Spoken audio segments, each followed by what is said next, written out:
Meta suspended my account in the middle of a product launch, and here's what happened next. Welcome back to the Bringing Business to Retail podcast, where we talk all about the strategies and solutions to make you more money in your retail or e-commerce business.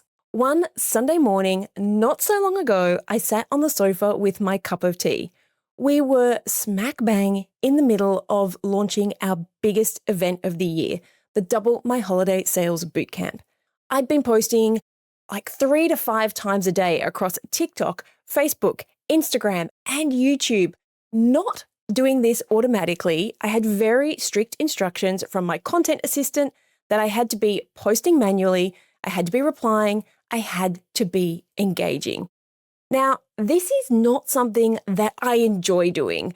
I just find social media draining. I've been around for a really long time, and as much as I'm fine with replying to people, social media just drains the energy out of me. I'm not the kind of person who sits on Instagram and just doom scrolls. I was a couple of days behind when it came to doing the engaging and replying. And as you can imagine, in the middle of a launch, you've got a lot happening. And so with Camilla's voice in the back of my mind, nagging me to keep up the work, I got up at 5:30 one morning and, armed with my cup of tea on the sofa, I was determined to spend at least half an hour replying, engaging, clicking like, all those kinds of things. I had my phone. I opened up my business page on Facebook to see an alert.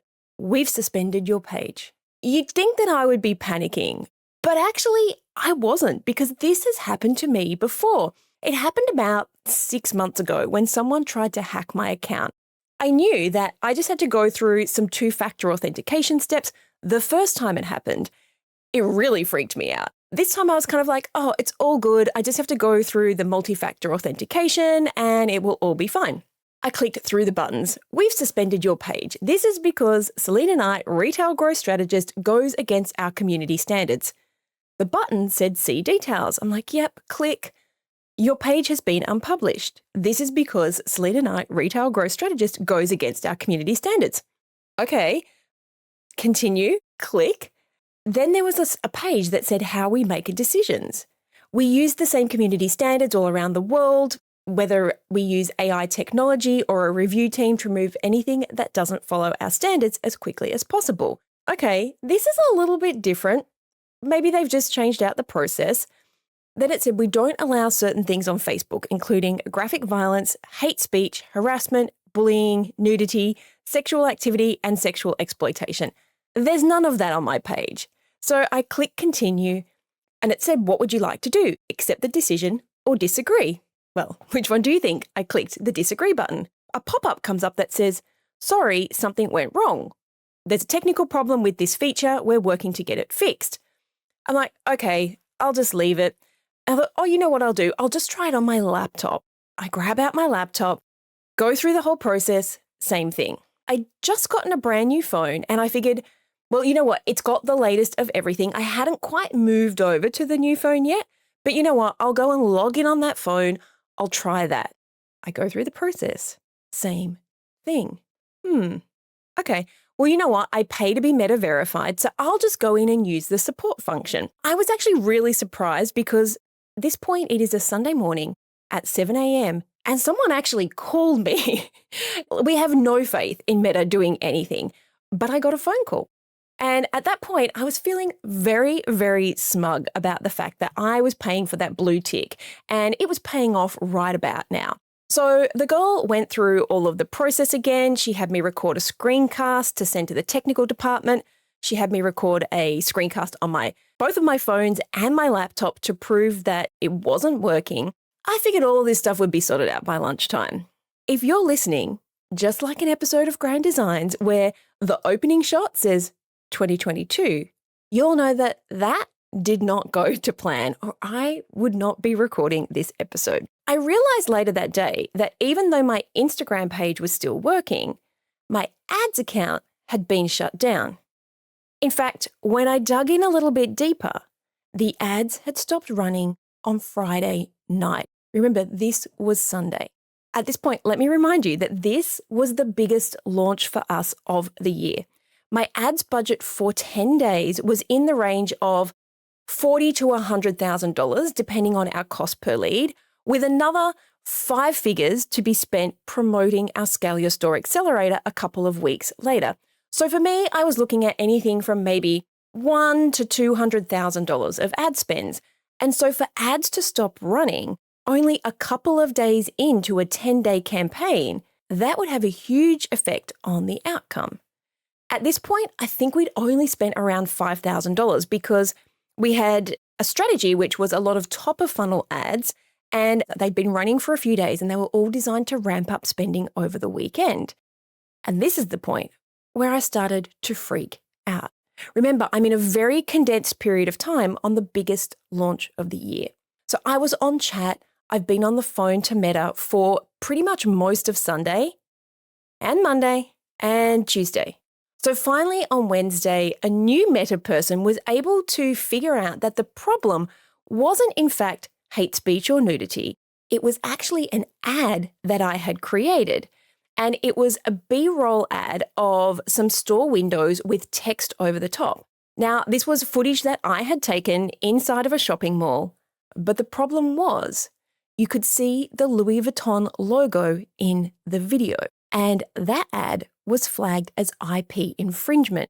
Now, it was rejected the minute it was uploaded. It never, ever ran. We got alerted that the ad was rejected. The agency didn't think anything of it. I didn't think anything of it. We just redid the ad with some different footage in the background and it was running fine. The Meta rep suggested that I delete the rejected ads out of the account and I lodge an IP infringement appeal, which I did while she was on the call with me. We're just a few days in, the offending, in air quotes, ads had been removed, the appeal had been lodged, and on top of that, I also had a request to reinstate my account. So I ended up with a couple of different support tickets. One was to reinstate my ads account, one was to unsuspend my page, and then we had this IP infringement appeal. So the days passed, and still nothing. No ads, no Facebook business page. My ads had been shut down for a week. 50% of my marketing period. And in fact, I'm 50% time-wise, but probably about 80% budget-wise. Because this, as I mentioned, the strategy we had was to do top of funnel, which is to get people who don't know you interested in your page with some content that isn't a direct call to action. So in the first 4 days, we were running a lot of money into that, but the amount that you spend is much lower because it's not a conversion. And so that was all supposed to happen from the weekend through the second week. Let's remember at this point, my Instagram account is still live. Technically, my business account was still active. I could reply to comments, I just couldn't post. This all went through. We did not get our ads back in time for bootcamp launch. Now, the bootcamp Facebook group opened on the 15th of September.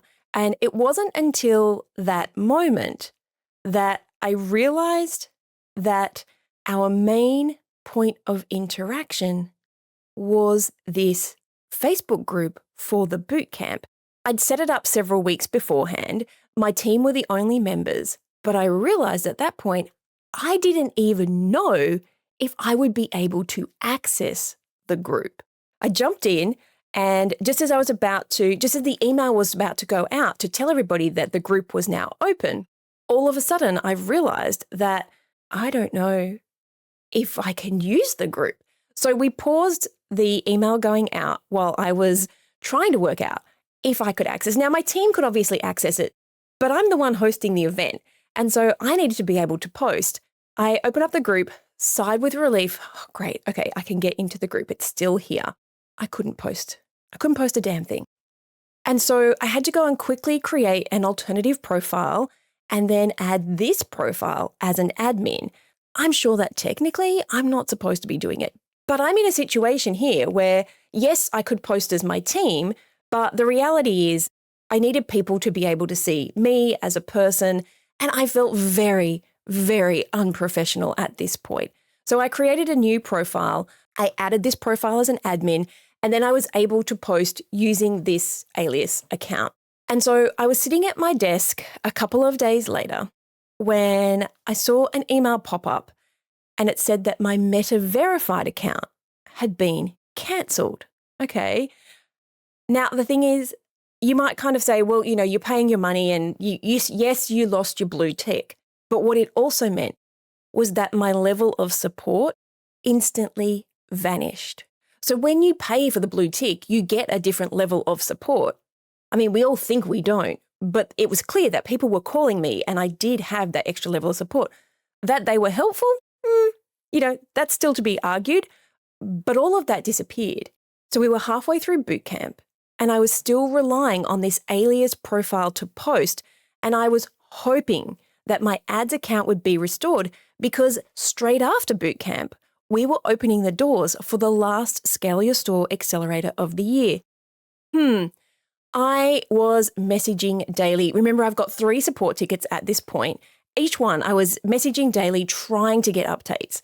I was just getting these very poorly worded emails back telling me to be patient. Whilst I was still posting on TikTok and YouTube, I didn't have those systems set up to advertise on those platforms because for us, Meta had worked so well in the past. That is where all of our traffic came from. Now, the other thing was I didn't have any TikTok juice or YouTube juice, if you get what I mean, in the sense that I had only really started posting on these profiles. Like I occasionally would post on TikTok maybe once a week, and YouTube, my podcast would go out. I hadn't been using those platforms until these last few weeks. And so I didn't have a huge following on each of those platforms, and I didn't have the authority on those platforms. Whereas my Facebook and Instagram had been around, my Facebook had been around since 2015. So what is that, 10 years? In fact, longer than that, I think. And my Instagram has been there since Instagram started, whenever that was. During the bootcamp launch, because of my frequent posting, I was getting around 500 to 1,000 followers a week in my Facebook and Instagram. So the loss of being able to communicate directly with those people who I already had implications, but also the fact that I potentially lost several thousand new followers, again, impacted everything that happened down the line. We are looking at the implications of something like this, which is not just, I can't post anymore. So the first thing was I lost potential followers. So there was an opportunity cost of, I could have had maybe another 1, 2, 4,000 followers because I was paying to bring those people in. I lost the ability to directly communicate with the people that I already had. I lost the ability to be able to retarget those new followers with ads to either expose them to my brand, to invite them into the boot camp, or to sell into the Scale Your Store Accelerator. And that, remember, was a key strategy in our ads campaign. Now, what did that mean? Financially, it meant that we didn't get the signups to the boot camp. Were way lower than our projected numbers. We couldn't retarget my existing list. We couldn't retarget people who engaged with ads or my page or my website. All of that pixel data, nearly 15 years worth of data, was gone. It was unable to be leveraged. And sure, I could have scrambled to advertise on TikTok and YouTube, but the reality is the data that I had on those platforms was only a couple of months old. Remember, I'd only really been posting, like hardcore posting, in the last month. So whilst I had a few followers, the people who had just come to my YouTube channel and my TikTok didn't really know who I was. We had launched a campaign this year to drive reviews to my Facebook page because I'll be honest with you, I have not been great at asking for reviews. So hey, my friends, if you're listening, I would love it if you could head over to Google and give me a review, whether it's for the podcast, whether it's for a program that you've ever purchased from us. But because we'd run this campaign to my Facebook page, all of that social proof that we had gone into gathering just disappeared. So if you can think about this, if someone is new to your brand and they're trying to find out, is this person sketchy? Are they legit? Do I want to do their program? And should I sign up for this boot camp? And if we had directed everybody to Facebook, all of those reviews are now gone. Then we had the issue with the ability to have conversations via DM. So it's interesting. On Instagram, the amount of communication we get is a much less than we get on Facebook. I get a lot more longer form comments on Facebook and a lot more DMs on Facebook. Now, that could be because people feel that Facebook is more of a conversational platform than Instagram. Maybe it's just my people. But losing the ability to have conversations with these people had, again, huge implications on what happened to this launch and what happened to our business. So if I can just recap the financial impact here of losing this page. First of all, the ad spend that was working was now gone. Now, sure, I had that cash sitting in my bank account, but it was there to be leveraged, to be multiplied through this campaign, through this product launch. There was the cost of followers. So given the indicative content that we were producing, I probably lost around 2,000 to 4,000 of my potential followers where we were paying to put this top of funnel content in front of them. There is the cost of rebuilding this audience somewhere else if I have to go ahead and do that. There is the time cost of managing the crisis. Now, there were days worth of my time, and I'm going to put my hand up and say we time track everything, but I didn't time track that. And so that was a poor form on my part because it would have been really good to be able to go and say, this crisis cost us X amount of time. But it was literally days worth of my time. I had to consistently verify that I was the account holder. So even though I had people on my team who were authorized admins, and then I had my agency who was authorized, Meta would only speak to me. So the cost was significant. There was an emotional impact. I felt powerless throughout all this. I had over a decade of work just vanish overnight.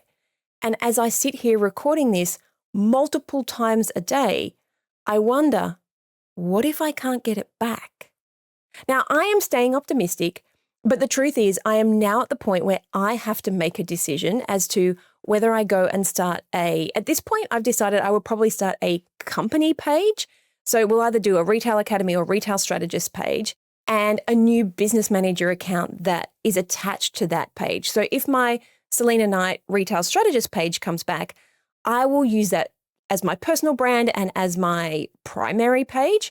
But I think having this company page is a good option for us moving forward in the future, and then having its own business manager account. Now, I have always talked about the fact that social media is rented real estate. And literally at the whim of a bot, you can be evicted regardless of how much rent you're paying. Remember, at this point, I spend six figures, hundreds of thousands of dollars a year in ads. I was paying for the blue tick. Like, for all intents and purposes, I'm a pretty high value customer, but that means nothing. You do not own social media real estate, but you do own your email list. You do own your SMS subscribers. You do own your website traffic. You do own a physical community if you have a store. You own your customer database. You own your podcast listeners. You own your YouTube subscribers. And diversification is a must. I've always said don't put all of your eggs in one platform basket, but it makes it really hard because if one works for you, then it makes sense. Where focus goes, the money flows. Where focus goes, the energy flows. And so if you're diluting all of your platforms, then, when a crisis hits, you can say, well, hey, at least I've been posting over here. But by the same time, I'm usually the kind of person who says, if this thing's working well, let's do more of it. These automated systems can literally make life-changing decisions for us. And the reality is there is no real recourse for most business owners. Even if you're spending hundreds of thousands of dollars in ads a year, even if you have a reputable ads agency, at the end of the day, even if you're paying for the meta tick, really does mean that as business owners, we have to have this multi-channel acquisition strategy. We need to be finding ways to get people off social media and onto a platform that you own, like your email list. And we do this with things like freebie downloads, like checklists and ebooks, or incentivizing people to give you their email or their phone number, maybe offering a free gift or maybe a discount with their next order if they sign up to these platforms. The great thing for me was that I had a really good list. I'm so mindful of this. I often do freebies to get people onto my email list. I hadn't really done this on TikTok and YouTube because I'd only been doing it for, 4 weeks or so. I've realized now that needs to be one of our strategies as we move through to 2026, is getting those people through from those other platforms onto our database. The other thing I've really learned from this is that your marketing needs to be able to survive losing a single platform. And I've been doing this for a long time. I've been on Facebook since I started, and I didn't think that anything that we did would be controversial or would contravene any standards. And even though I kind of broached the conversation about creating that separate business page in the past, the feedback I got was, you know what, Sal, you have a hard enough time dealing with one page. How are you going to deal with two? I did not have, and this is something I've learned, I didn't have an alternative strategy if something went wrong, other than leveraging my email list and leveraging SMS. The good thing for me is that for Bootcamp, I was lucky enough to be able to draw on that existing list. And whilst we didn't hit our targets that we had allocated for new subscribers, which we were going to acquire through ads, we did hit exactly our organic target. So the number of people who signed up either from my existing pages across all the platforms or from my email list, we literally, to the number, hit that target. But we didn't hit all of the additional subscribers and people into the bootcamp who were going to come through ads. Guys, if it happened to me, not everybody here is spending hundreds of thousands of dollars a year on ads. If it happened to me, it can happen to you. One algorithm decision could take your business away from you. If you rely on Instagram, if you rely on Facebook, that going could change your business. For us, the cost, we haven't actually sat down and worked it out just yet, just because bootcamp, I'm recording this just after bootcamp is finished. It's in the hundreds of thousands of dollars, if not close to the $1 million mark, that the implications of not being able to hit the targets that we wanted because we couldn't run ads. For some people, that's devastating. We're going to be okay.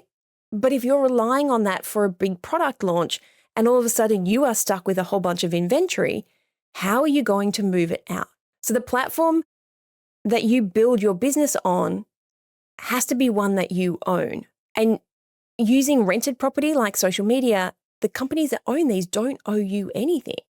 And so if I can tell you one thing, it is you need to make sure that you are getting people off social media and onto your email list or onto a channel that you own. Where to from here? If you haven't already guessed it, I do not have my account back. It's now nearly a month later, and I'm still using my alternative account to post in my existing Facebook groups. My Instagram still works fine. I have only 2 tickets in now that have been supposedly escalated. One of my other tickets for I don't know which one it was. I had one for my page, one for my ads account, and one for my IP infringement. One of those has just disappeared off the face of the earth. It's completely disappeared out of my business manager. I'm not sure which one is still remaining, but I have 2 tickets that have apparently both been escalated. And every couple of days, I ask for an update. For one ticket, I get, honestly, it says, kindly be patient. That's the email. And then it just has a whole bunch of gobbledygook underneath. The person I'm dealing with is getting a little bit antsy. The last one that I got was, I told you, kindly be patient. So she just written, I told you in front of kindly be patient. For the IP infringement appeal, absolutely nothing. So I have now gone and lodged a dispute with the ombudsman. I've actually done this before and was quite successful for something completely different with regards to Facebook. So just yesterday, I have lodged a dispute with the ombudsman to try and get this sorted. But the reality is I still can't run ads. My next step is my ads agency and I have a meeting tomorrow. We've discussed this separate page with the separate business manager. The saving grace here is that a pixel can actually be put into more than one business manager account. So whilst I have, currently my ads account is suspended, the pixel data can be moved into a new account. But what I lose is 12 years of ads campaigns, 12 years of reporting, 12 years of Facebook juice, of Facebook learning and knowing who has interacted with my page. All of that disappears. So the pixel data of people who have been to my website, who have been to different pages, who have downloaded, whether they've purchased or added to cart or downloaded or submitted an application, that data I get to own. But the reality is that is just a portion of the whole. So what I will say to you in terms of non-negotiables for your business is own your customer data as much as you possibly can. Build your email list and use your email list like your business depends on it. Because the reality is, at some point, it just might do. Collect phone numbers for SMS. That was one thing that we have done and we had done prior to this launch is for all of our freebies that we have, and we usually release one every couple of months, we never used to require people to put a phone number in, but now we do. Now we require people to put a phone number in. Now, I know that our conversions may be lower for that, but that was a smart move that I made a few months ago. And I did that knowing we were coming into this launch and knowing that SMS has a much higher deliverability rate and it has a much higher open rate because I think it's like 99% of SMSs get read. You need to have a email database or a CRM system that you control, nobody else.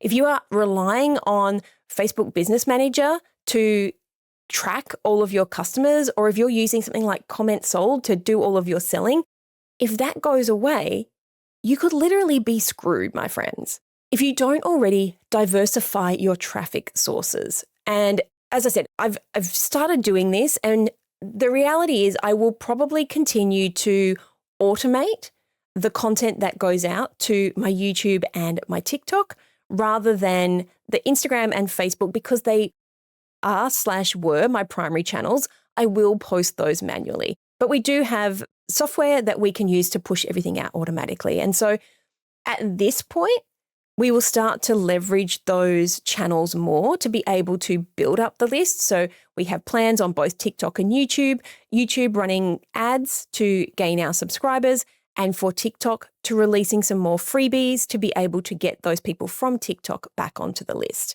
Don't rely on the metaverse, my friends.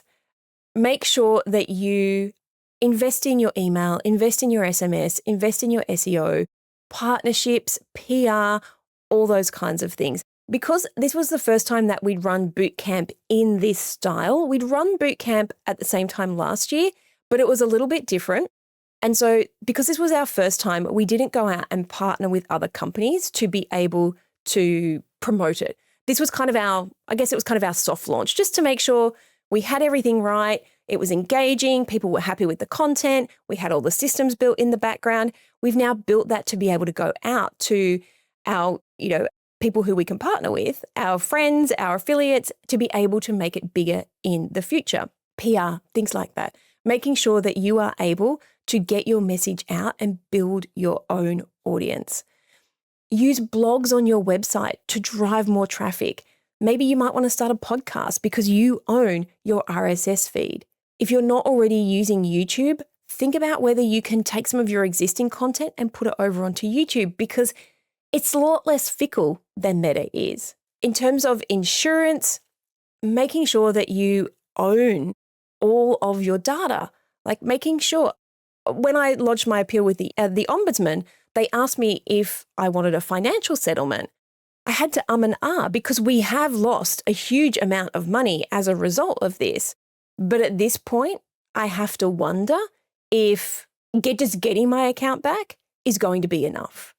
And that's probably what we will do in the future. It's like if we can just get it back, we'll just run some ads and we'll be able to boost it back up again. Making sure that you export your data and you have make sure you always have a backup admin inside of your business manager, whether it is your partner, whether it is someone on your team, making sure that if something happens to you, because here's the thing, I can still post on my personal account. A lot of people thought that I had posted something on my personal account, which had affected my business account. I don't post. Guys, if you were my friend on Facebook, you would see that I maybe post once a month. And so the thing is, I can still post on my personal page. I can still post on Instagram. It was just the ads account, which was connected to my business page, those two things together were the things that broke. Make sure that you know as much as you possibly can what is allowed and what isn't. Because here's the thing, I always post the Louis Vuitton windows. I used to go to a business club. I've changed to a new business club, but the business club I was at was right next door to the Louis Vuitton store in Sydney. And so I would go there, and every time the windows changed, I would post it on Instagram and I would post it on Facebook. I have done that for years and never once was it flagged. I feel like the issue was because I tried to monetize it. I tried to use that content as an ad. No one's quite told me, but here's what I'm thinking with what I know, that because I tried to monetize somebody else's logo, even though it was just in the background, it had nothing to do with the store, it was just the windows, but you could just see the top of the Louis Vuitton logo. I feel like that was the thing that triggered it. They feel like I was trying to use somebody else's brand to promote. The reality is it's AI. Who knows, who knows how long it will take for a real person to review it. I'm hoping that once the ombudsman gets involved, we can kind of speed up that process because it's already been escalated. But the truth is, right now, it has forced me to think differently. I'd gotten a little bit complacent. I knew that at the end of the day, this was the thing that worked for me. And I was kind of running with it. I was going to say opportunities. It's these occurrences that we have to see as opportunities, because I had gotten complacent. But I see this as the opportunity to create that business page, to create that backup, to build a more stable business, to be able to go and make sure that we leverage these other channels like TikTok and YouTube that we kind of hadn't gotten around to. Because all of these things together will mean that the next bootcamp we run will be bigger and better, and the cost to me will be lower, because if we're converting people who are already on our list, we've already paid for them. So I'm hoping that moving forward, my ads budget goes down. Hoping, fingers crossed. The whole reason for me sharing this with you is because I want you to learn from all of the stuff that happens to me, so hopefully it doesn't happen to you. So do not wait for a crisis to diversify. Start now while you still have access. Go and look at your Facebook or Instagram data. Make sure you screenshot or download any important content or reviews that you might have. Had we have done that, I may have been able to reach out to some of those people via Instagram and ask them to come and leave a review on Google. The big thing for me also was making sure having an admin person on my business account who could log in, because at the end of the day, in this case, it didn't make a difference because it was the page that shut down. But I've seen before where other people have had this, that having somebody else on your team or having your partner being able to access means you can still get into your account. So my friends, there you go. That is what happened when Meta suspended my account in the middle of our biggest launch of the year. I'm still holding out hope. If you're listening to this, I would love it if you could go and leave a review for me over on Google or on the podcast platform that you're listening to. It would mean the world to me. And I will see you on the next episode of the Bringing Business to Retail podcast. Thank you so much for joining me. Bye, guys. So that's a wrap. I'd love to hear what insight you've gotten from this episode and how you're going to put it into action. If you're a social kind of person, follow me at @TheSelena and make sure to leave a comment and let me know. And if this episode made you think a little bit differently, or gave you some inspiration, or perhaps gave you the kick that you needed to take action, then please take a couple of minutes to leave me a review on your platform of choice. Because the more reviews the show gets, the more independent retail and e-commerce stores just like yours that we can help to scale. And when that happens, it's a win for you, a win for your community, and a win for your customers. I'll see you on the next episode.